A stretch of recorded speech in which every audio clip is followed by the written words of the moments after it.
Yung ganitong paraan ng pagluluto ng binagoongang manok, konting mantika na lang talaga yung gagamitin dito. Bale, nasa 3 kutsara lang, pampirito at panggisa dito.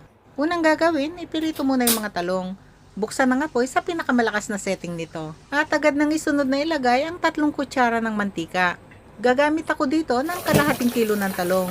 Pagkahugas nga nito, hindi na ito kailangan patiktikan. Pagka kasi naisama yung konting tubig na dumikit dito sa panahon ng pagpipirito, bukod nga sa maganda ng resulta ng pagkakapirito, talaga namang tipid pa sa mantika. Sa pagpipirito naman, unahing ipirito yung parting balat nito.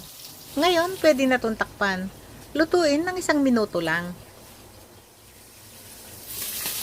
Pagkatapos nga ng 1 minuto, balibalik ta rin na ang mga talong hanggang sa maipirito na at mapalambot lahat ng panig nito. Hindi na rin to kailangan takpan. Kung gaano naman katagal yung pagpipirito nito, aabutin din ng mga nasa 5 hanggang 6 na minuto.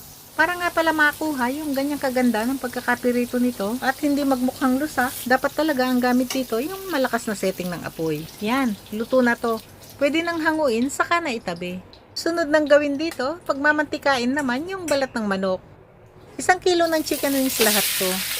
Ganon din na pagkahugas nito, huwag nang patiktikan. At agad na itong ilagay sa lutuan. Isinabay ko na nga rin pala dito yung 2 piraso ng luya. Takpan, saka na ito lutuin hanggang sa maubusan na ito ng tubig at magsimula ng magmantika ang balat ng manok. Gamit dito yung malakas na setting ng apoy. Yan na makikita na nag-uumpisa na itong magmantika.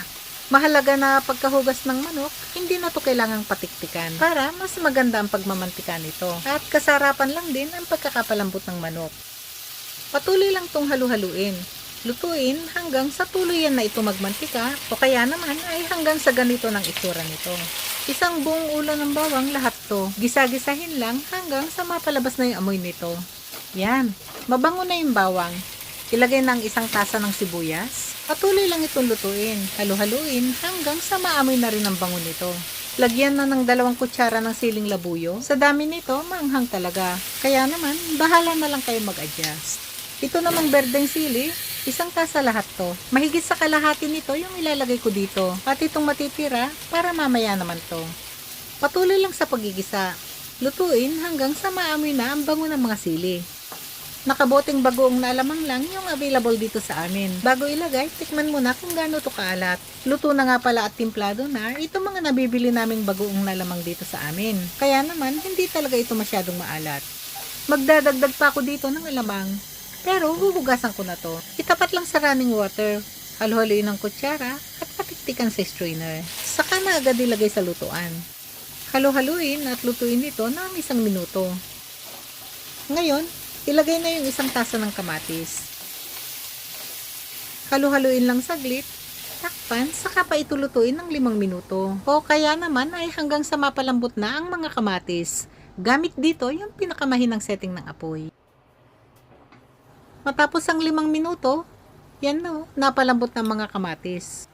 Ligis-ligisin lang ang kamatis hanggang sa mapalabas na ang katas nito. Haluin saglit, saka na ito timplahan ng 1 kutsarita ng asukal at 1 kutsarita ng chicken powder. Ilagay na rin yung natirang berdeng sili kanina. Haluin mabuti, saka na ito igisa-gisa. Ngayon, pwede na itong tikman para maihusto ang lasa. Naimasan. Habang saglit itong hinahalo, i-adjust na ang apoy sa pinakamalakas na setting nito. Pinakapanghuli, ilagay na yung mga napiritong talong kanina. Halu-haluin lang hanggang sa mapagsama ng mabuti ang lahat ng mga rekado. Hanggang nga sa labas ng bahay, nako talaga naman, amoy ang sarap nito. Yan, nakaluto na tayo. Ready to serve na to. Try nyo tong recipe namin na to. Sigurado ako, hindi kami mapapahiya sa inyo.